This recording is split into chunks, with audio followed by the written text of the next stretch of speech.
Hello and welcome to another BuildASoil YouTube FAQ video.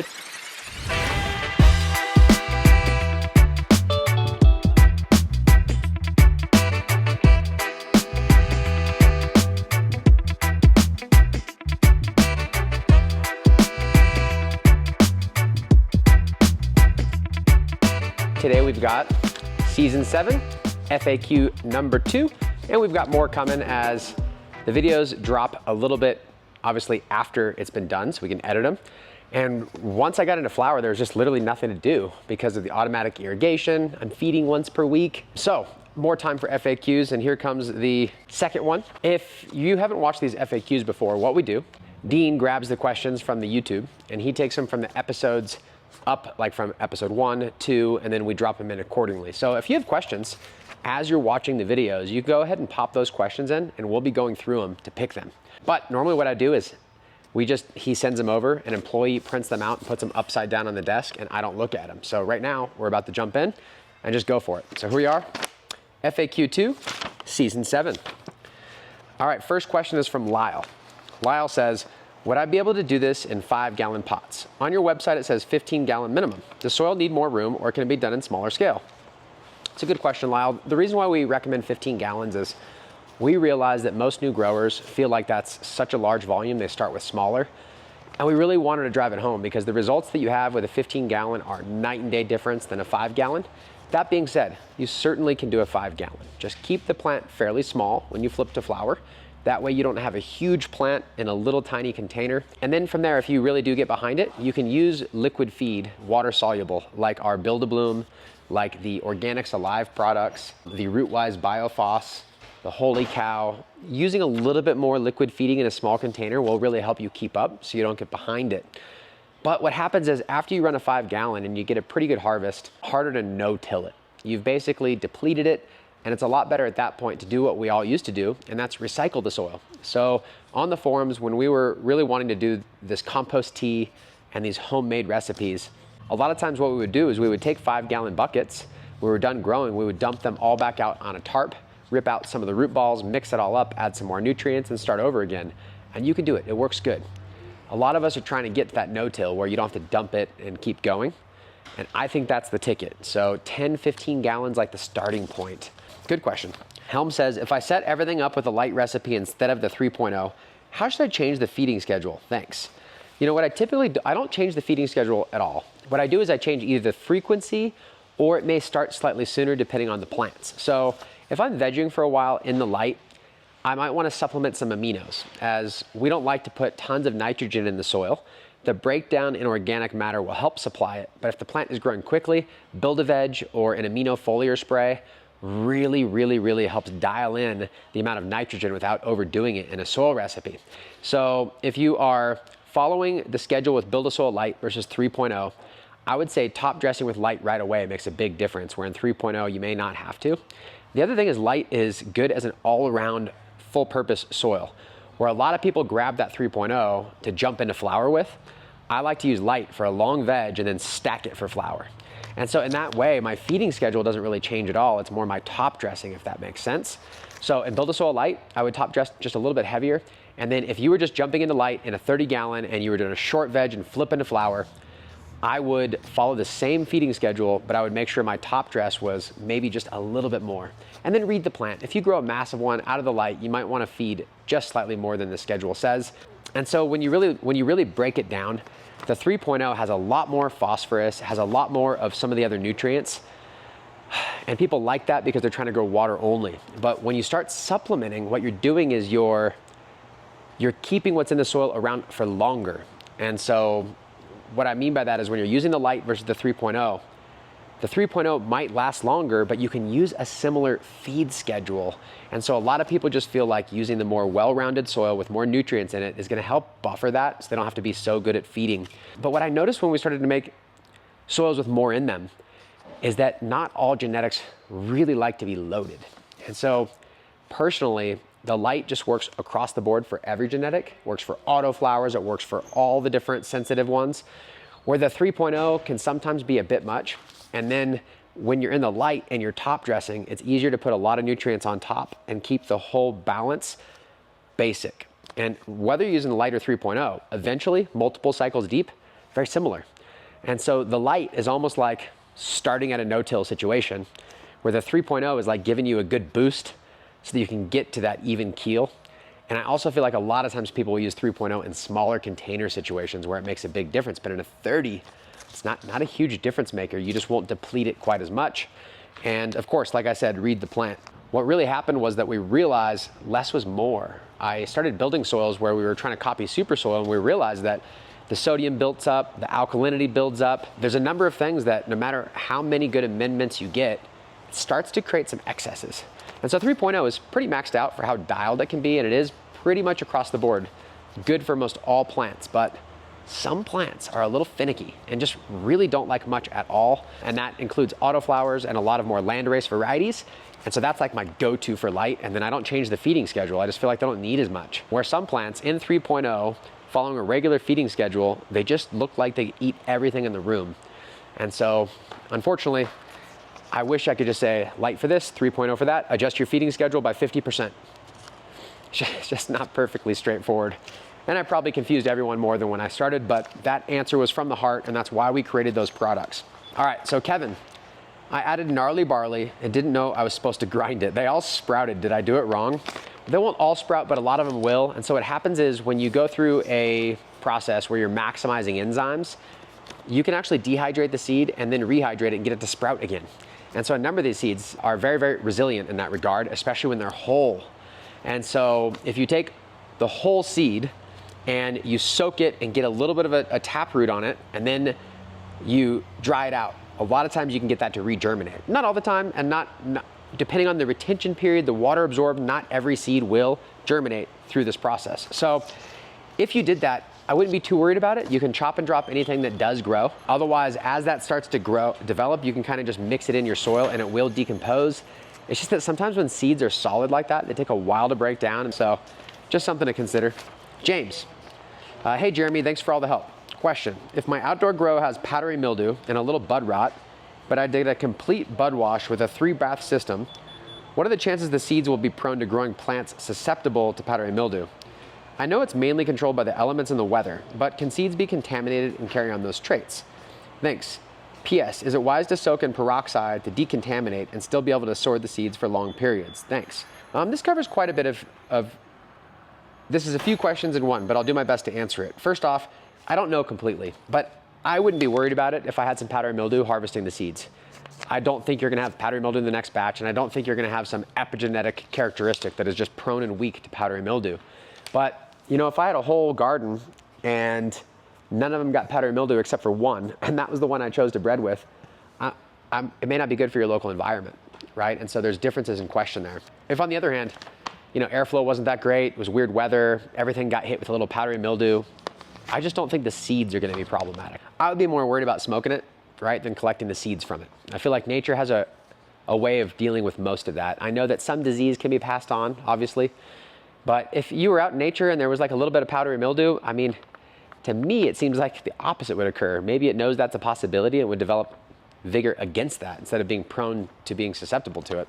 I just don't know. I don't know the answer. To me, personally, I would collect the seeds, not worry about it whatsoever. As far as peroxide, the last part of your question, a lot of people use peroxide.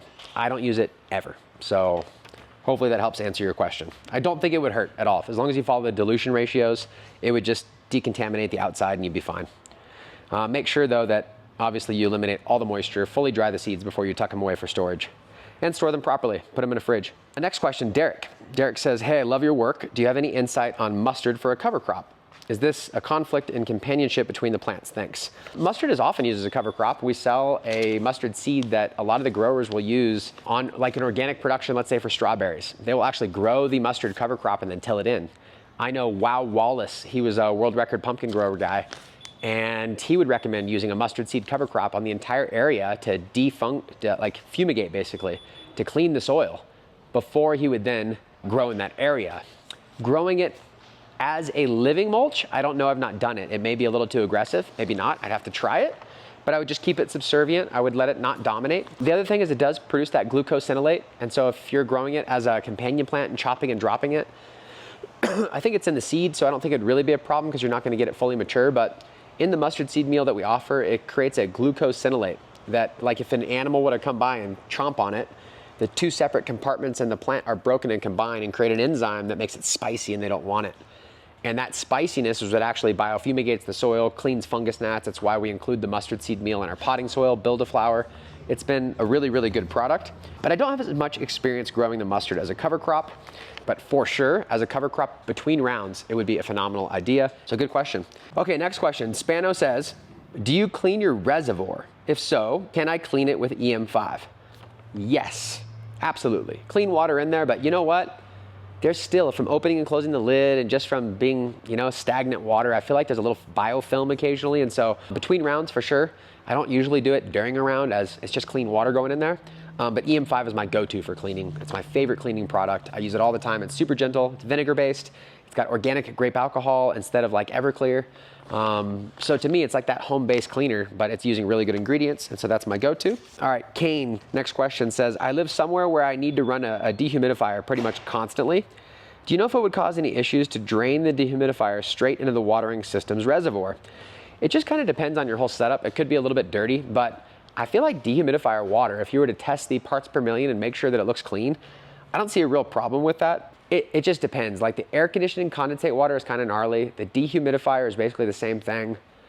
I know that some setups aren't as clean as others, and like some people use it, some people don't. I don't really have the answer. I swear I've researched it before, and there was some like pros and cons, but most of it relates to just cleanliness.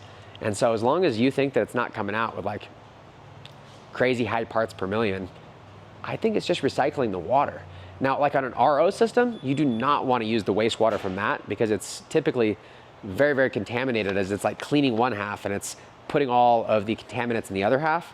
So that would be my answer to that question. I've done it before. I had an air conditioner that would just drain in, and then I would just use that water to water. I never had an issue, but I don't want to say the wrong thing since I don't know for sure. So, okay, next question, Farmer Joe.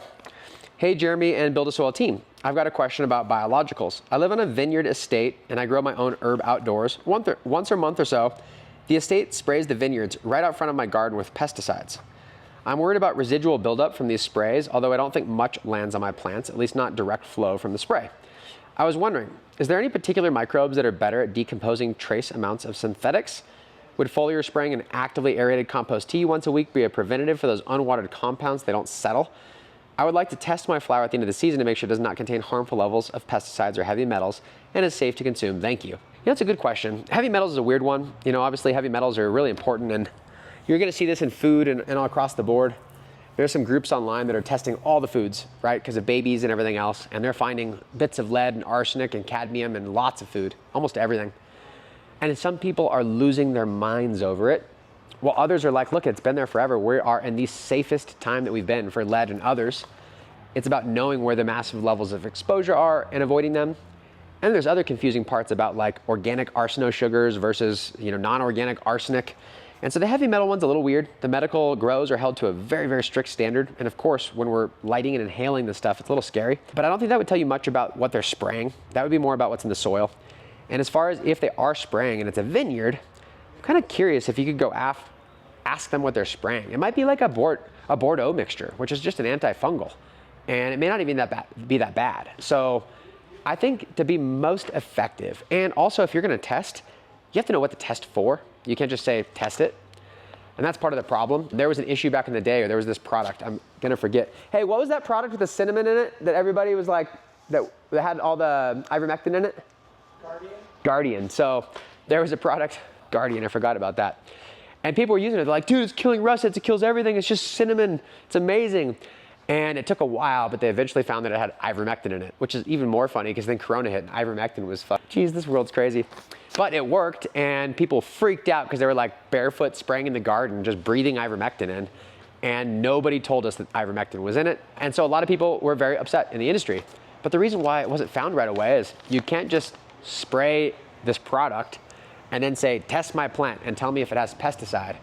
You have to say, is there ivermectin in it? And they'll test for it. So I forget how they even found it. It's pretty wild. It's a dewormer, so I mean, it makes kind of sense, but in any case, if you find out that they are spraying something that is bad, at least you know the name of it and you can test for it. And then you can say, hey, there was residual. Is there anything we can do? Obviously, that's a lot of times why people do grow indoors, is you have a little bit more control over that, especially if your neighbors are spraying. Greenhouse might be a possibility. But I honestly think if it's a vineyard, it may be something that is not nearly as harmful as you think. It may not be a pesticide, and so it might be worth at least looking into and getting the answer. Otherwise, a lot of times what we're worried about is if it's a nasty pesticide and it lands on there, obviously killing the plant, but let's say it was a trace amount and the plant absorbed it and it was systemic, washing it's not gonna do much. So that's why I think knowing what you're dealing with might be a better way to go. Otherwise, you know, if you're pretty healthy and you're pretty convinced that it's far away and not really a big concern, we've been smoking these plants for a long time with a lot less knowledge. And I think you just have to do a gut check and make sure you feel safe about it. But man, that would suck if they're that close and they are spraying pesticides and there's nothing you can do about it. That would freak me out. So really good question. Never thought about that. Pretty lucky where we live. So Reimer, last question. Morning, Jay. Morning. I have a question for you. Well, rather a request. Are you willing, or do you have the time to write a comprehensive book and guide to growing the way that you do? The community would really appreciate it. I don't know if Dean may not even know. Maybe he's just loading this question in here, but we are working on writing a book. It's gonna take me a while and I have no time frame. But the interaction as far as making sure it's as complete as possible will happen in the Patreon. That way, as I produce chapters, we can go over them together, make sure I'm not missing anything. The idea is that a lot of people want to grow, and many people will not go online, not watch YouTube, and they're just gonna grow the way they've grown. But if we can give them a book, something different than the Grow Bibles of the past, that follows this way with all of these answers so that you're not confusing methodology, I think it'd be phenomenal. And I wanna reach out to Coot and have him write a chapter or an intro or something, and so it's definitely coming down the pipes. And if you are in the Patreon, look for me as we get probably through Black Friday, and after that, I'll start posting some of the original chapters that I've written so we can start discussing this. And the goal will be to extrapolate that into the BuildASoilWay.com and other resources so that we continue sharing this information on our mission here. Let me continue reading because I got so excited. It would be extremely useful. What I'm doing now is saving your videos, trying to break them down on my own notes and try to create a step-by-step guide for myself. Just a suggestion, have a good day.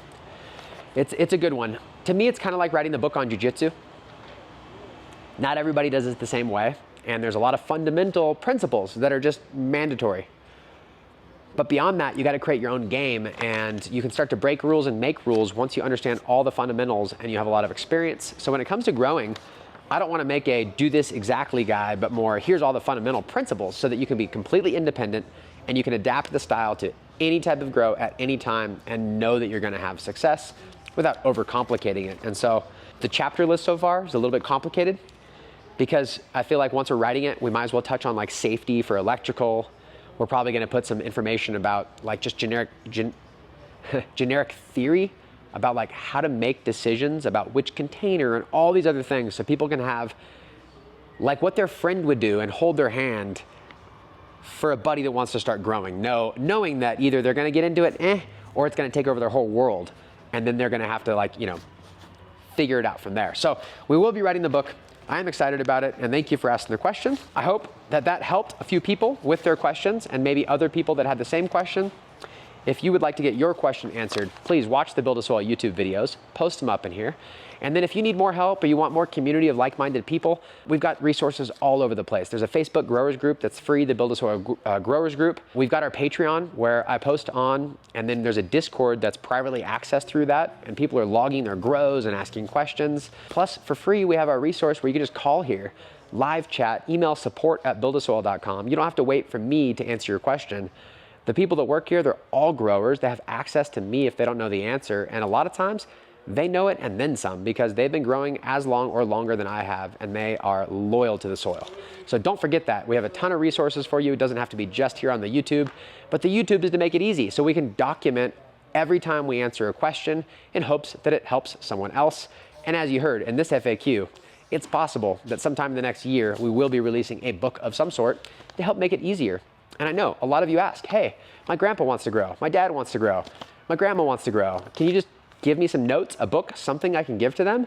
And so we want to honor that. I want to spread this far and wide, and I want to make sure that it's accurate and it's helpful. So we're not going to release it too soon, but we will be discussing it in the Patreon. If that's something you like, you can just go to Patreon, find BuildASoil and join. And otherwise, use all of our resources, subscribe to this channel. It helps the algorithm a lot. Like it, tell your friends about it. And until next time, I'll see you on the next BuildASoil FAQ video.